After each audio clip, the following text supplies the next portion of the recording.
Athens, the world's first democracy, the most glorious city in the ancient world.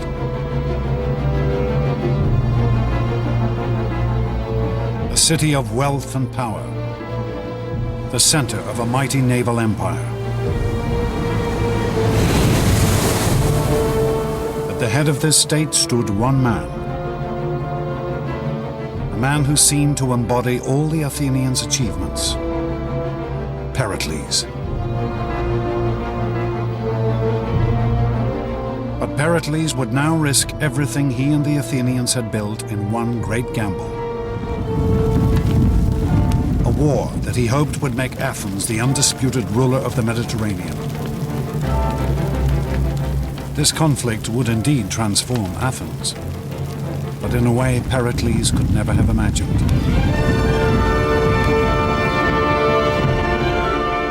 It would make this man, a common Athenian named Socrates, into the ruler of an extraordinary new empire.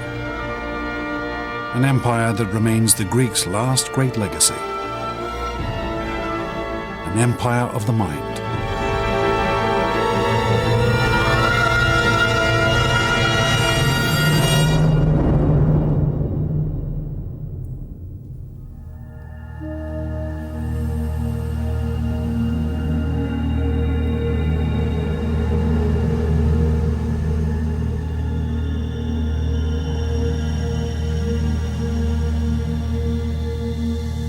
Prison cell in the city of Athens. The year 399 BC. Socrates, the world's most famous philosopher, prepares for his execution. Around him lies a city ruined by war.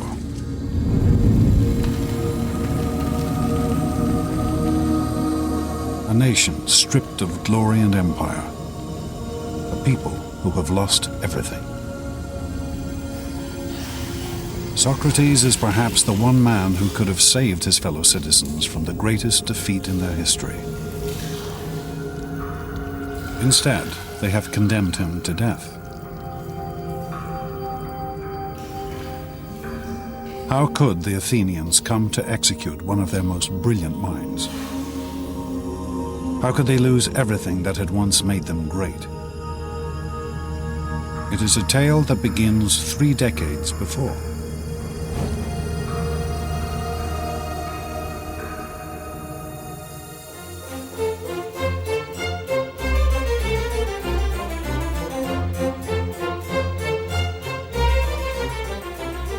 In the year 431 BC, the city-state of Athens was the greatest power in the Mediterranean.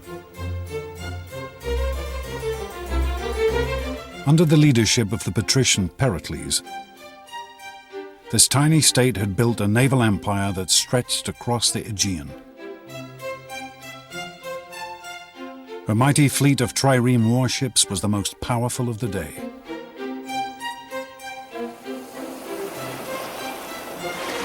Athens lay at the center of a great trading network that dealt in goods from as far afield as Britain in the west and India in the east, bringing untold wealth into the city.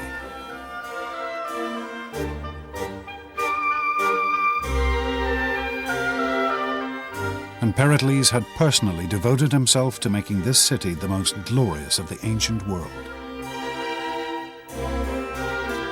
He had commissioned the Parthenon, a mighty temple to the goddess Athena, one of the most extravagant monuments in ancient history.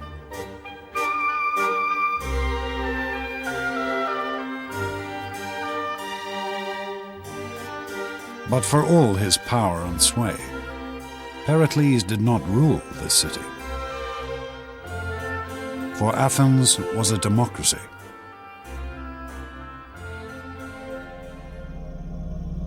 This is the assembly area of the Pnyx, home of Athenian democracy.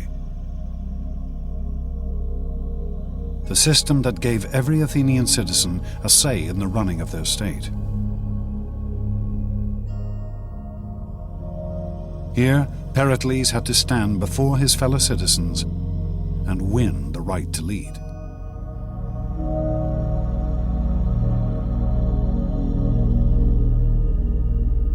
One day in the year 431 BC, Pericles took the podium and presented the Athenians with a bold new plan. A proposal that would offer Athens her final crowning glory.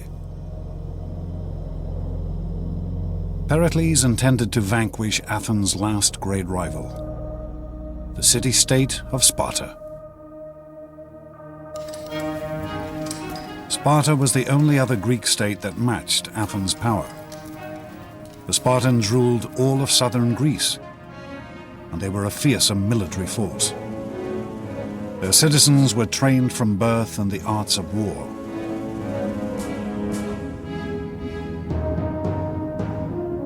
Tension had been building between Athens and Sparta for decades. To Pericles, it was now time to take on this dangerous adversary. To make Athens the undisputed leader of the Mediterranean. If we go to war, as I think we must, be determined that we are not going to climb down. For it is from the greatest dangers that the greatest glory is to be won. The assembly embraced Pericles' plan. The Athenians were never ones to shrink from a fight. The ancient Greeks as a whole were not by any stretch of the imagination a peace-loving people. Peace was an interruption of war rather than vice versa, and the Athenians were as bellicose as any other Greeks.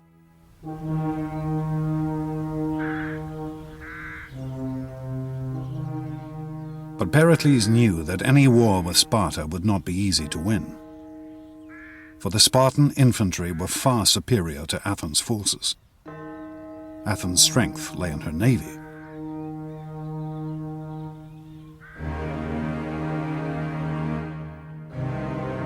So Pericles proposed a strategy of astonishing complexity and sophistication. He convinced the Athenians to abandon all the land around Athens and retreat behind the great long walls that stretched down from the city to its harbor at Piraeus.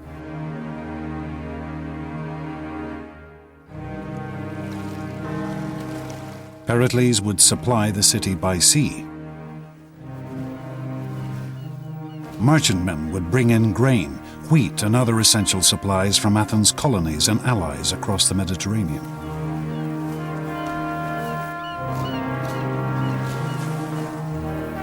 Protected by the mighty Athenian fleet.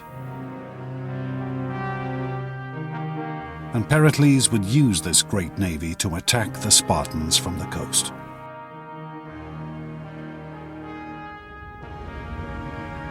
It was a strategy based on a set of finely judged assumptions.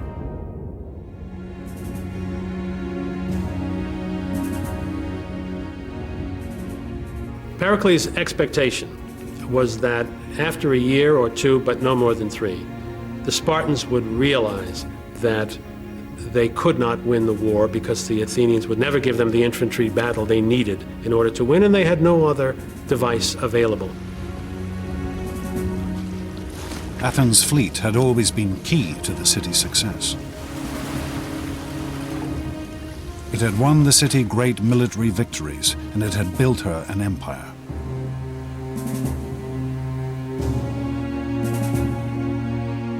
Pericles was sure that this fleet could now bring Athens her greatest triumph.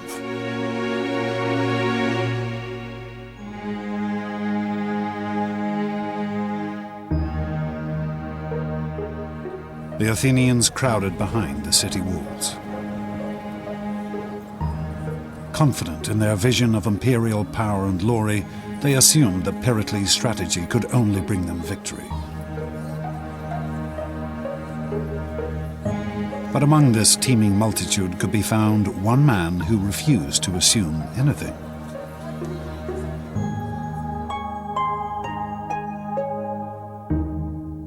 A man unique in Athenian society. A man called Socrates.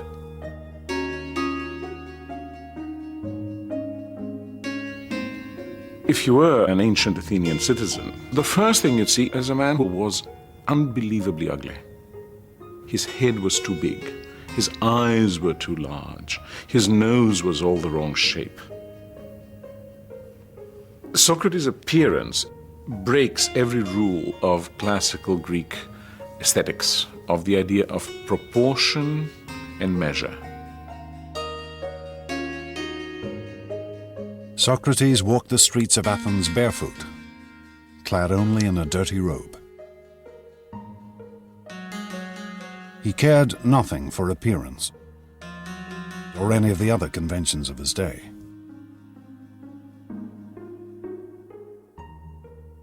Socrates was interested only in the mind. This unlikely figure would become the leader of a revolution.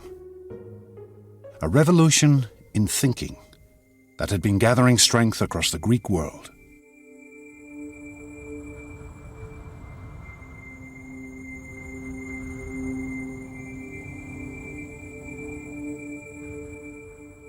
For thousands of years, mankind had assumed that the world around them, the sun, the stars, and the moon, were gods and spirits. Believing they were recording messages from their gods, ancient civilizations such as the Babylonians had gathered great catalogues of astronomical data.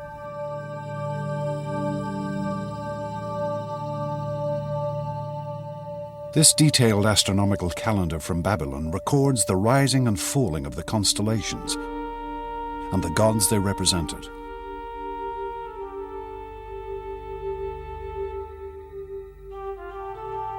This knowledge and study of the heavens had been slowly spreading across the ancient world until it reached Greek colonies on the coast of what is modern-day Turkey. There, a shattering change occurred. For the Greeks took this astronomical knowledge and transformed it. They took the gods out of the heavens and replaced them with reason. Gradually, the Greeks begin to say, these are not persons, these are things. There's an orderly world which the human mind can actually capture. It is subject to our understanding. These Greeks began to calculate and predict the movement of the moon and stars through mathematics and logic, rather than using gods and spirits to explain everything. It was the birth of science. The first great Greek scientist, a man named Thales, wrote the earliest book on navigation and how to sail using the stars as a guide. And on a journey to Egypt, Thales was the first man to measure the height of the Great Pyramid. Brilliant idea. He stood next to the pyramid until high noon, when his shadow was exactly the same length as his height. And at that point he measured the shadow of the pyramid and accordingly knew the the height of the pyramid, which is actually an application of a rather sophisticated geometrical theorem. These Greek scientists would go on to measure the circumference of the world when most people still thought it was flat. To devise steam engines, water pumps, and suspension bridges.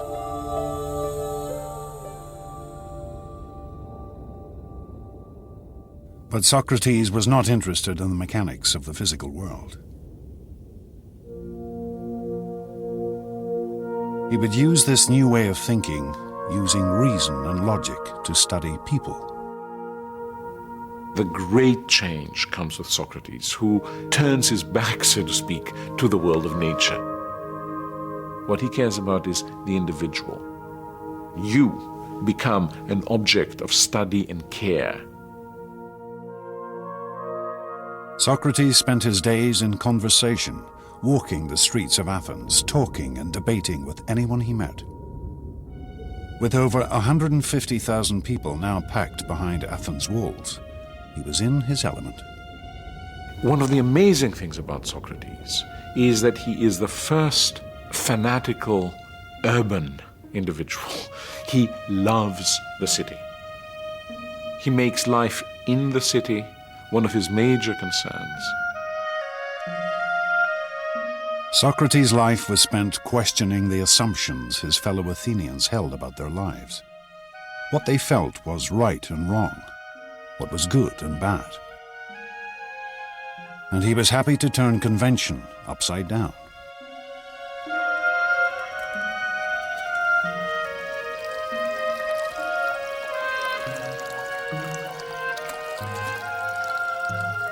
One of Socrates' followers recorded how, at the end of a drunken dinner party, Socrates proved to a fellow guest that he was in fact the better looking of the two. My eyes must be more beautiful because they bulge out, and therefore I can see better. And by the same account, my nose is more beautiful because my nostrils flare out, and so I can therefore gather in more smells. This is typical Socrates, using reason and logic to examine the world anew. Socrates says you must make every decision based on your own understanding of what is good and what is not good, what is right and what is wrong. For Socrates, this freedom of thought was paramount, even if it meant upsetting the whole notion of a beautiful nose. I tell you, let no day pass without discussing all the things about which you hear me talking. A life without this sort of examination is not worth living.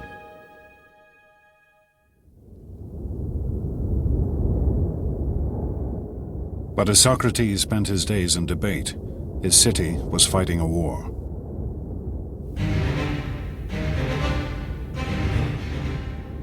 The Spartans invaded Athenian territory and set about burning all the farmland around the city. The Athenians became increasingly anxious. They could only watch from the city walls as their fields and crops were destroyed. But such was Pericles' reputation, he managed to convince the Athenians to stick with his plan. The city could rely on her fleet and shipments from overseas to survive. Little did Pericles know that this fleet now carried an even greater threat.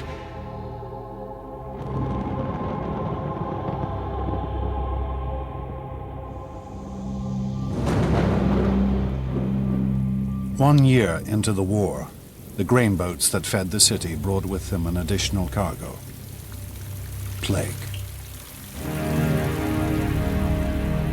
A disease that would now devastate Athens.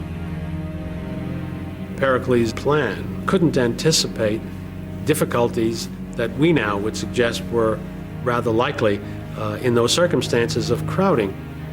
And the results were horrendous.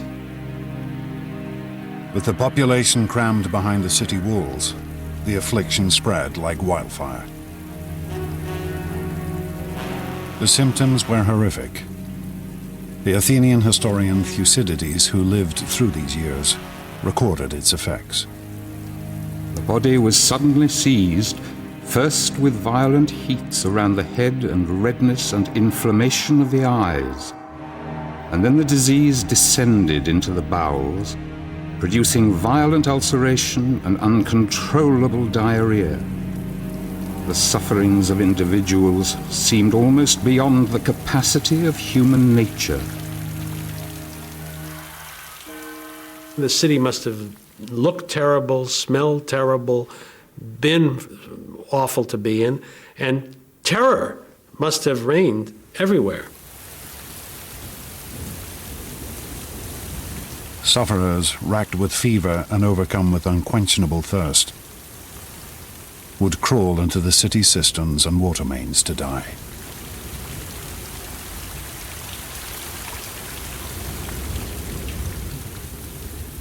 Thucydides witnessed the scene in Athens streets. The bodies of dying men lay one upon another, and half-dead creatures reeled about the streets. The catastrophe became so overwhelming that men cared nothing for any rule of religion or law. The plague's effects on Athens were absolutely devastating. The whole fabric of Athenian society broke down. Morally, people saw no point in being good. Why be good if the good and the evil die just as easily?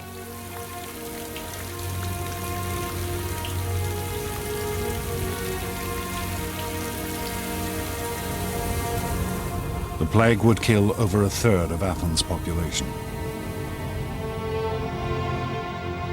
And then it struck the city's figurehead,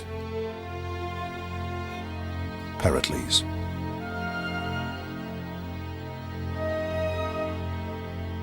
Plutarch, Pericles' biographer, described his symptoms. The plague seized Pericles, not with sharp and violent fits, but with a dull and lingering distemper, wasting the strength of his body and undermining his noble soul.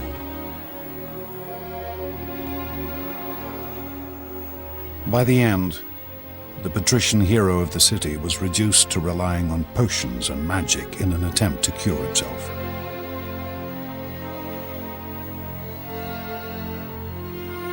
He showed one of his friends a charm that a woman had hung around his neck, as if to say that he was very sick indeed when he would admit of such foolery as this.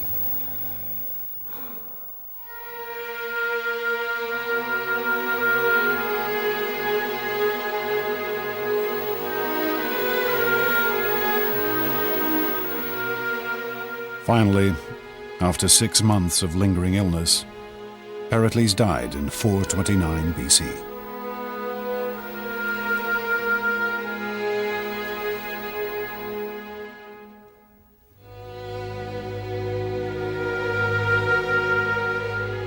Pericles had planned to make Athens into the Mediterranean's greatest power.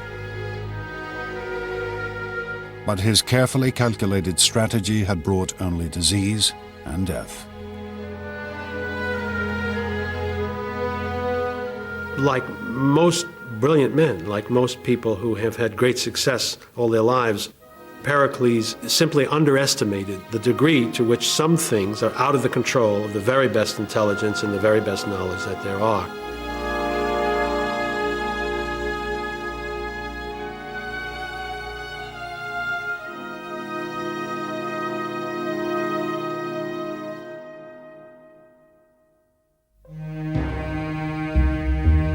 Pericles' death would have far-reaching consequences.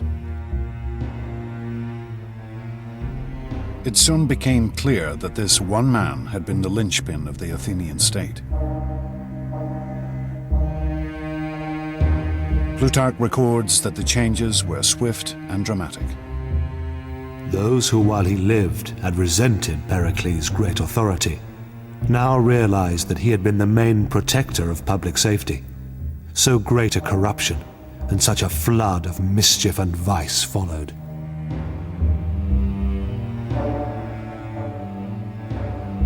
The flaws in Athenian democracy now became apparent.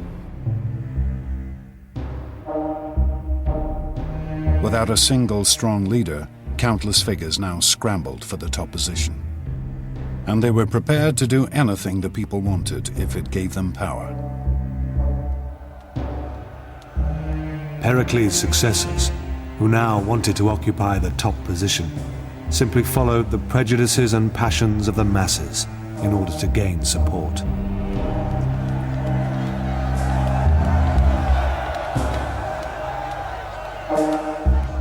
Athenian democracy now revealed a new and terrifying potential. The potential to slide into mob rule. Crippling her ability to fight a war.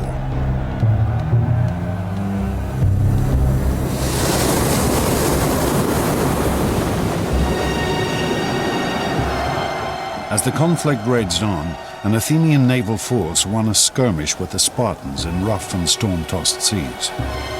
The generals who had commanded the force returned to Athens expecting a hero's welcome.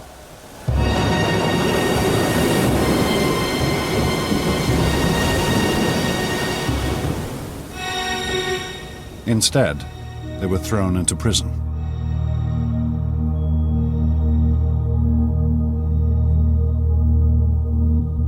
The storm had forced the Athenian commanders to sail straight back to Athens,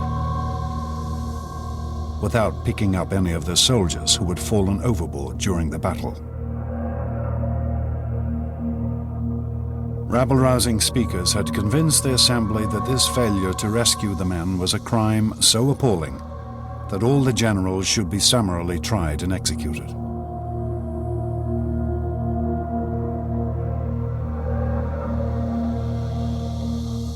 We know of only one man who stood up and attempted to calm the fevered assembly: Socrates. Socrates alone, and against the very, very serious and vocal and aggressive and mad, furious reaction of the public, stood his ground and said it was the wrong thing to do. He was going to vote against it. Socrates' principle of questioning the society he lived in now had a real and practical purpose.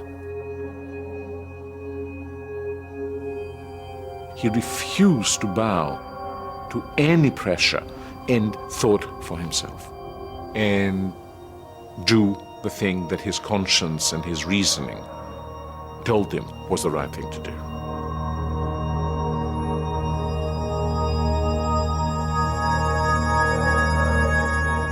But in the end, Socrates was only one voice amongst the multitude, and he could not sway the assembly. The generals were condemned to death by drinking poisonous hemlock.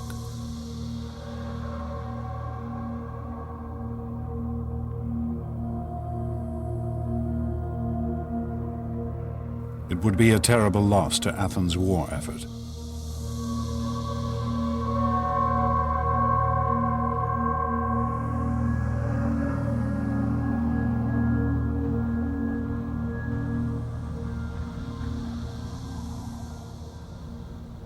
With the assembly in the hands of self-interested despots, once mighty Athens began to lose her way.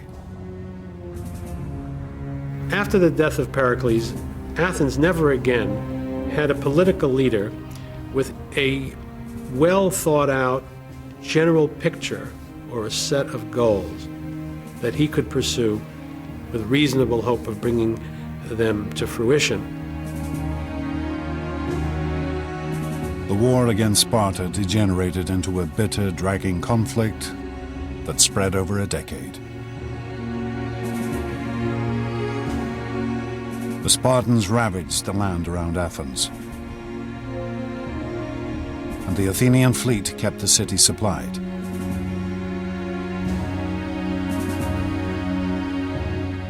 Neither side was able to defeat the other.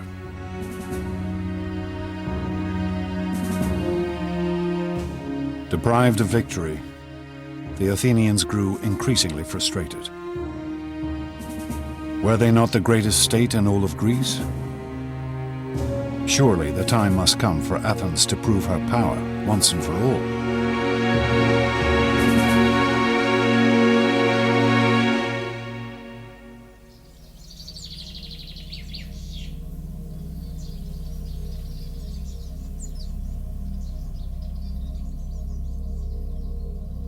Then, in the year 416 BC, a daring proposal was put before the assembly. A proposal which, even if it did not defeat the Spartans, would at least satisfy Athens' hunger for glory. A small Greek colony on the island of Sicily had asked for protection.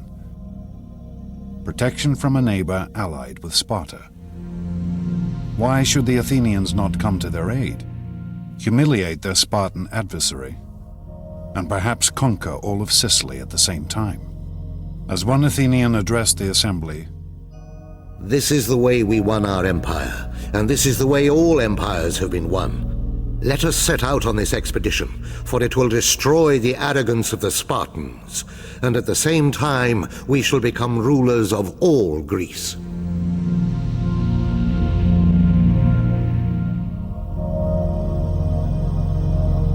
was a bold plan to be executed on a vast scale, requiring a great fleet of warships and a landing force of over 10,000 men. The Athenians threw themselves into the project with fervor. Armorers beat out new weapons. Soldiers tested out their equipment. Stores were loaded onto a fleet of Athenian triremes. And the shipwrights prepared their vessels for the sea.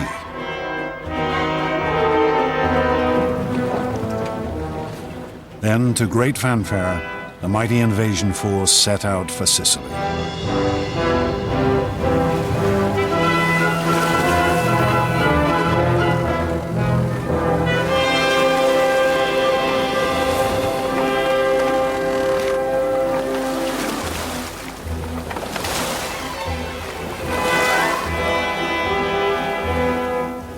Six months later, word came back.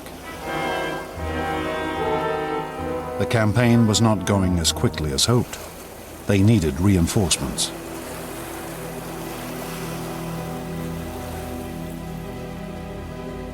And then, nothing. No news at all.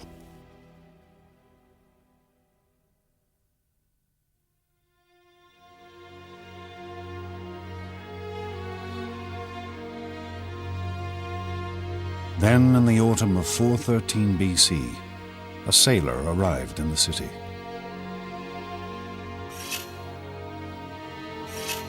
A man who needed a haircut. And as he talked to his barber, he told an appalling tale of a vast and terrible slaughter.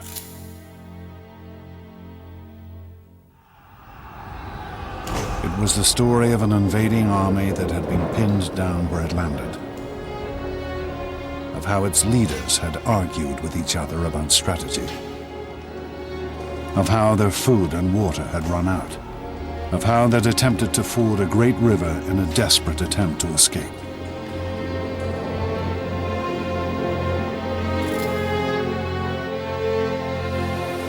They rushed into it, all discipline lost, and every man wanting to cross first. They fell over each other and trod each other underfoot, and they drank thirstily. The water was foul, but still they went on drinking, mud, blood and all, the dead lying thick in the riverbed.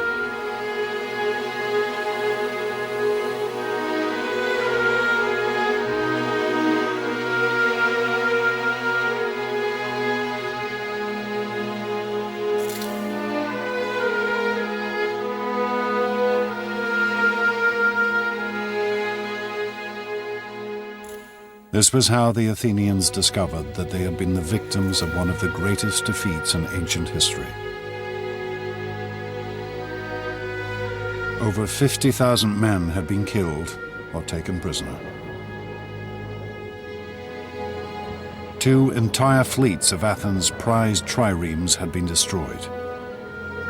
The Sicilian campaign is a mess for a variety of reasons. First of all, it's a long way away. It's over 600 or 700 miles. Once they arrive, they squabble and fight about what to do. But perhaps the biggest problem is there's not a tactical reason to do it. There's not a strategic reason to do it. The motivation is highly self-interested. The Athenians, entranced by a vision of imperial glory, had in fact engaged in a pointless and vain campaign. They believed wrongly they could go quickly in, raise the countryside, and win a quick victory and a rich tributary subject state. Thucydides recorded the scale of the devastation. This was the most notorious action that we know of in Greek history, for they were absolutely, calamitously defeated. The losses were total.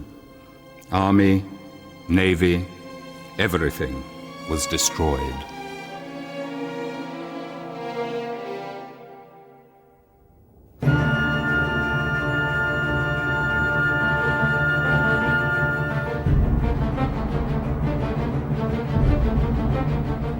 With Athens' military power now crippled, her enemies began to close in.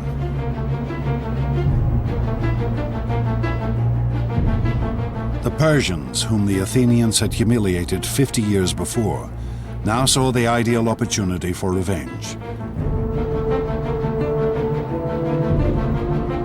They approached the Spartans with the offer of help. The Persians have been watching this carefully, and they decide to intervene and subsidize the Spartans, and that subsidy is in the form of manpower for rowing and fleet construction.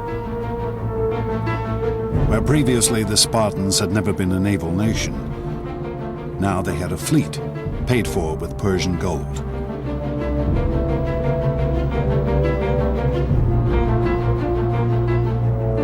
With Athens' navy decimated by the defeat in Sicily, the Spartans could now blockade the Athenian harbors. The great grain convoys from Egypt and the colonies could no longer get through. And finally, the Athenians began to starve in the streets.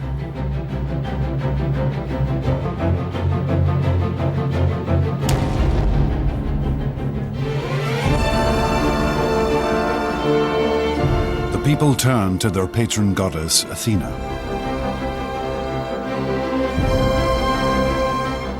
At the height of Athens' glory, only 30 years before, Pericles had honored her with the most glorious temple ever seen.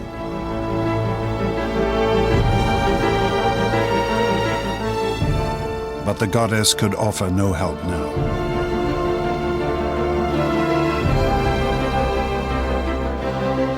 Athens, once so sure of her preeminence in the Greek world, was now home to a population ravaged by plague and war, besieged and starving. With her treasuries empty and her once proud fleet crippled. In 404 BC, Athens finally surrendered to the Spartan commander, Lysander.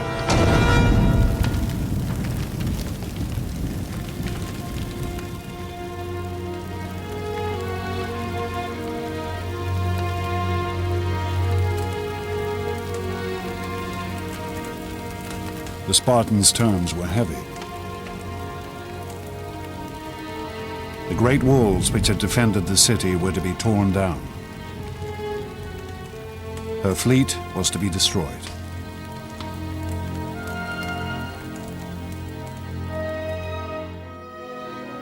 We had this wonderful scene of Lysander sailing into the Piraeus and dismantling the Athenian fleet. That's important because the destruction is symbolically a destruction of the Athenian Empire.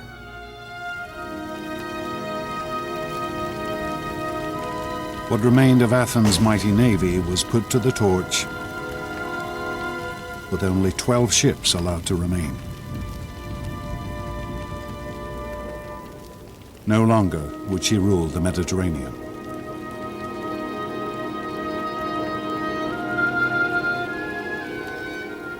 The Athenians became convinced that they could do, finally, in the end, more than they really could.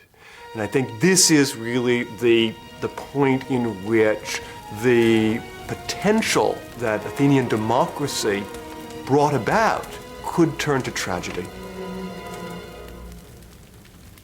They could achieve great things, they could not achieve all great things.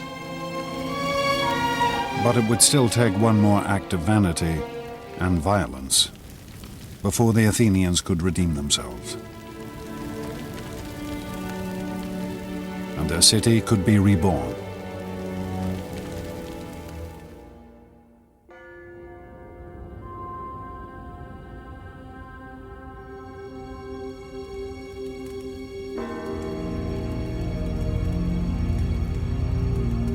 Humiliated, their empire lost, the Athenians looked for someone to take the blame for their defeat. They searched for an enemy within their city walls, someone who had dared to question their dreams of supremacy.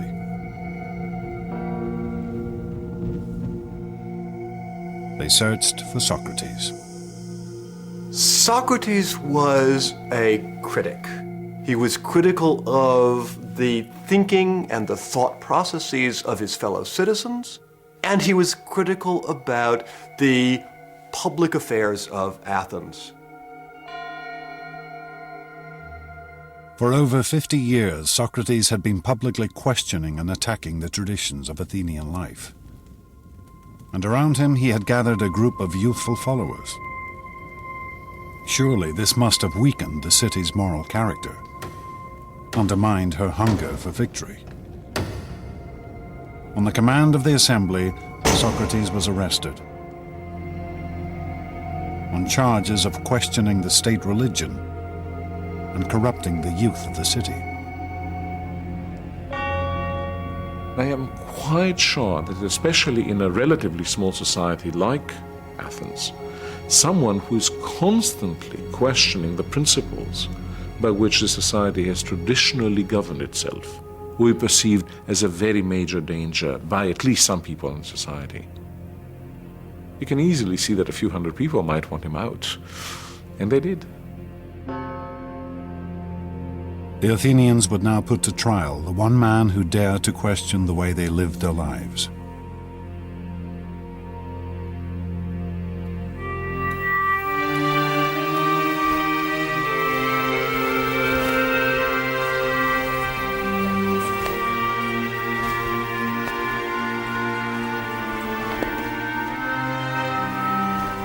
Socrates' trial would be held in Athens' central marketplace,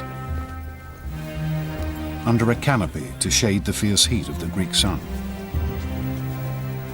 He would be tried by a jury of his fellow citizens, chosen at random.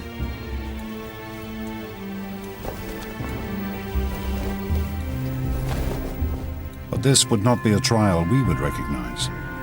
The Athenian legal system was remarkably different from a modern system.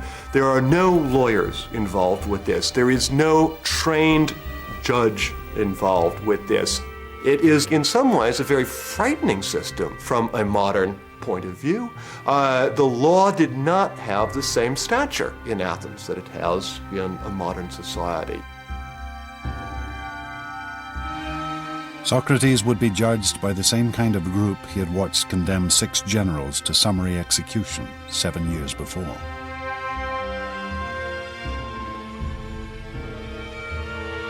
He would be given only a limited time to defend himself.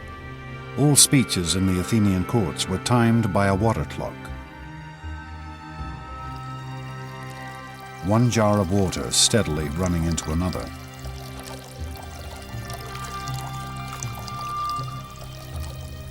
But Socrates shows no fear in the face of his accusers. In fact, he is positively stubborn. He explains that far from corrupting Athens, his life of questioning has done nothing but improve the city. To put it bluntly, I've been assigned to this city, as if to a large horse which is inclined to be lazy and is in need of some great stinging fly. And all day long I'll never cease to settle, here, there, everywhere, rousing and reproving every one of you. It is not an approach designed to win sympathy. Socrates is setting himself and his life against the entire Athenian state. He is doing what he thinks is the right thing to do. He thinks the life he has chosen, this life of thinking for yourself, is the best life. As he says in his speech, the unexamined life is not worth living for a human being.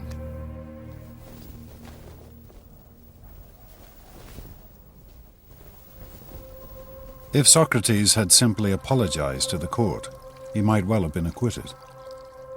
But instead, he demands free dinners for life, for all the work he has done. I can just imagine what that jury and the audience of that trial must have thought at the time. They must have been absolutely speechless. When the final vote came, the verdict could hardly have been a surprise.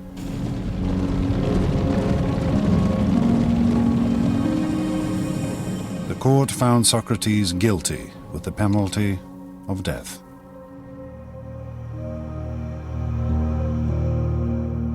But Socrates reacted with calm and serenity.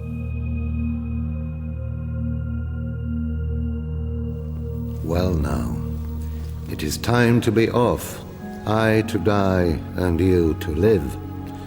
But which of us has the happier prospect is unknown to anyone but heaven.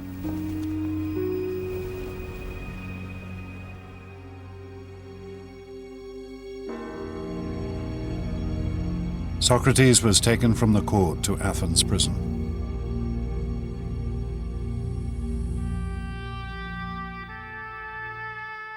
The site of this prison still exists. We can still trace the layout of the cell in which Socrates was probably held.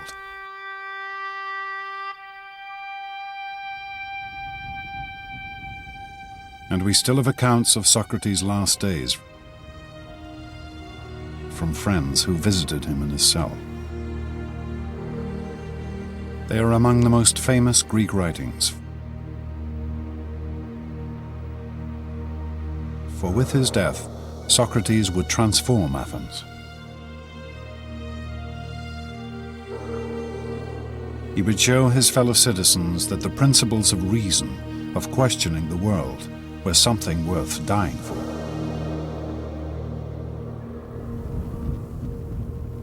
Socrates would be executed in the traditional Athenian manner, by drinking hemlock. Some of the hemlock cups used for the poison are still preserved. Death by hemlock is excruciatingly painful, causing gradual paralysis of the central nervous system.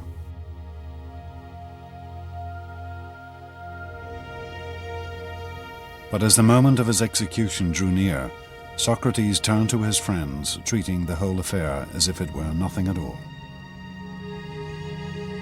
For me, the fated hour calls. In other words, I think it's about time I took my bath. I prefer to wash before drinking the poison, rather than give the women the bother of washing me when I am dead. But as the hemlock was poured, his friends broke down. We have the account of one named Fido. In spite of myself, the tears came pouring down, so that I covered my face and wept broken-heartedly. And then everyone in the room broke down, except Socrates himself, who said, "Really, my friends, what a way to behave. I'm told that one should make one's end in a reverent silence. Calm yourselves and be brave."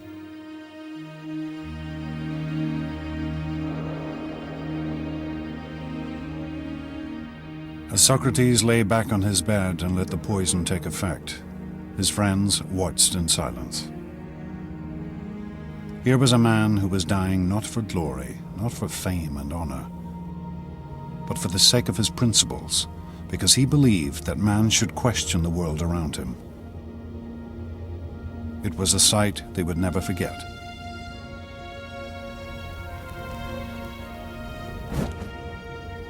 Socrates, in his life and in his death,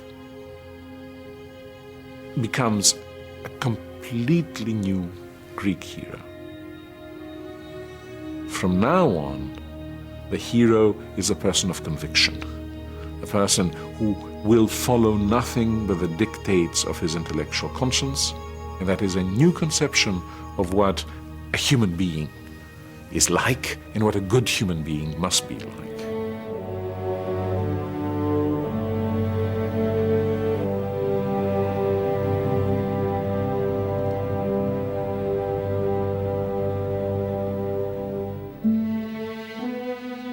For centuries, the Athenians had believed in one ideal: the vision of a martial warrior hero.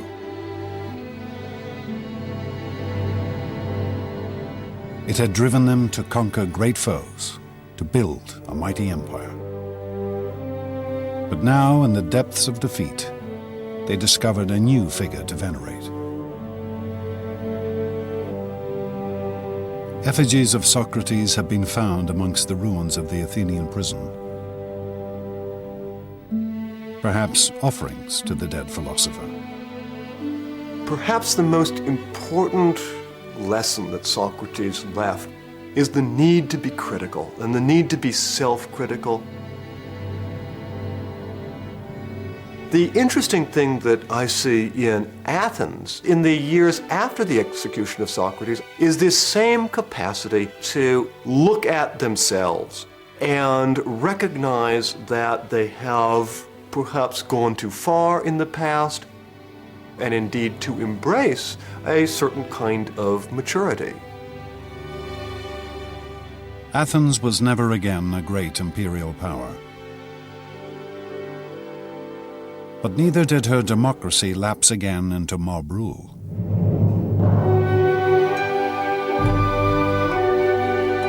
Instead, she became a city of intellectual inquiry.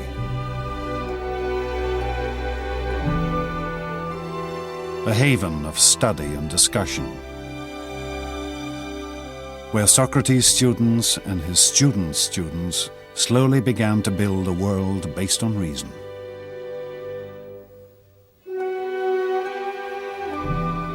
Plato tried to formulate the ideal society. Aristotle studied nature, establishing biology and zoology. And slowly the ideas and work of these Greek thinkers began to spread across the known world. One could say that a major part of the energy of the Athenians turns into building what one might call empires of thought.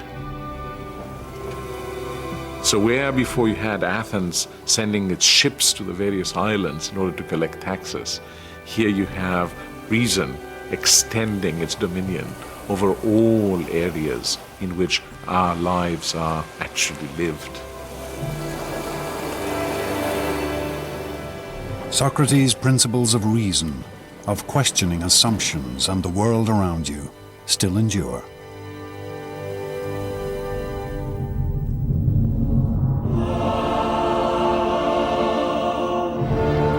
In the space of less than 200 years, the ancient Greeks transformed their world. For amongst these ruins, a few great figures carved a mighty empire.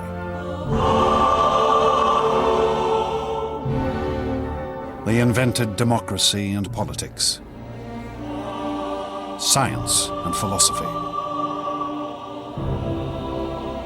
They gave us literature and drama, art and monuments which still take our breath away. And ultimately, these Greeks taught us how to reason and think.